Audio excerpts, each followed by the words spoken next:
తెలంగాణ మరియు ఆంధ్రప్రదేశ్ రాష్ట్రాల్లోని ప్రభుత్వ ఉద్యోగులకు సంబంధించి అత్యంత కీలకమైన అప్డేట్ అయితే వచ్చిందండి. ముఖ్యంగా సుదీర్ఘ కాలంగా ఎదురు చూస్తున్న పదోన్నతుల ఫైలుపై ముఖ్యమంత్రి గారు సంతకం చేయడంతో గ్రీన్ సిగ్నల్ లభించింది. ఇక విషయంలోకి వెళ్ళినట్లయితే తెలంగాణ బ్యూరో రిపోర్టు ప్రకారం పంచాయతీరాజ్ మరియు గ్రామీణ అభివృద్ధి శాఖలో ఎన్నో ఏళ్లుగా పెండింగ్లో ఉన్న ప్రమోషన్ల ప్రక్రియకు సర్కార్ మోక్షం ప్రసాదించింది. సంబంధిత శాఖ మంత్రివర్యులు సీతక్క గారు ప్రత్యేక చొరవ తీసుకోవడం వల్లనే ఈ ప్రక్రియ యుద్ధ ప్రతిపాదికన వేగవంతమైందని చెప్పడంలో ఎటువంటి సందేహం లేదు. మంత్రి గారు స్వయంగా అధికారులతో సమీక్షలు నిర్వహించి ఫైళ్లను సిద్ధం చేయించి ముఖ్యమంత్రి గారి ఆమోదం పొందేలా చేశారు. తాజా ఉత్తర్వుల ప్రకారం ఈ భారీ పదోన్నతుల పర్వంలో మొత్తం 27 మంది డిప్యూటీ సీఈఓలుగా ప్రమోషన్ పొందారు. అలాగే 55 మంది ఎంపీడీఓలు, డిప్యూటీ సీఈఓలుగా పదోన్నతి పొందినట్లు అధికారిక సమాచారం అందుతుంది. సుదీర్ఘ కాలంగా తమ కెరియర్‌లో ఎదుగుదల కోసం ఎదురుచూస్తున్న అధికారులకు ఇది నిజంగా ఒక తీపి కబురు మరియు ఆనందకరమైన పరిణామమని చెప్పుకోవచ్చు.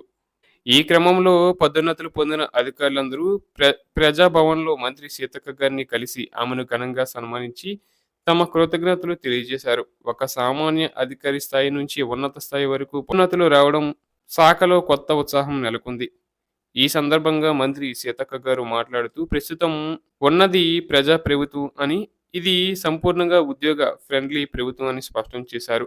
కేవలం కొత్త ఉద్యోగాల భర్తీ మాత్రమే కాకుండా ఇప్పటికే పనిచేస్తున్న అర్హత కలిగిన ప్రతి ఉద్యోగికి సమయానుకూలంగా పదోన్నతులు కల్పించడమే తమ ప్రభుత్వ ప్రధాన ధ్యేయమని ఆమె పేర్కొన్నారు.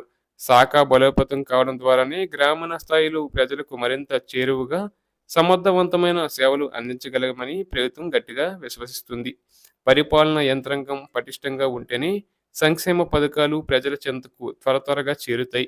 అలాగే మంత్రి గారు మరో కీలక హామీ కూడా ఇచ్చారు. ఖాళీగా ఉన్న 28 ఎంపీడీఓ పోస్టుల భర్తీతో పాటు అటెండర్ స్థాయి నుంచి పై స్థాయి వరకు ప్రతి కేడర్లో ఖాళీగా ఉన్న పోస్టులను గుర్తించి దశల వారీగా పదోన్నతులు కల్పించేందుకు ప్రతిపాదనలు సిద్ధం చేయాలని అధికారులను ఆదేశించారు. చరిత్రలో మొదటిసారిగా పంచాయతీరాజ్ శాఖలో ఇంత భారీ స్థాయిలో పదోన్నతులు కల్పించడం ద్వారా ప్రభుత్వం ఉద్యోగుల పట్ల తనకున్న చిత్తశుద్ధిని చాటుకుంది. ఈ చర్యల వల్ల గ్రామ స్థాయి పరిపాలనలో విప్లవాత్మక మార్పులు వస్తాయని, పారదర్శకత పెరుగుతుందని ఆమె ఆశాభావం వ్యక్తం చేశారు. ఈ కార్యక్రమంలో టీజీఓ అధ్యక్షుడు మరియు ఇతర ముఖ్య నేతలు పాల్గొని ప్రభుత్వ నిర్ణయాన్ని స్వాగతించారు.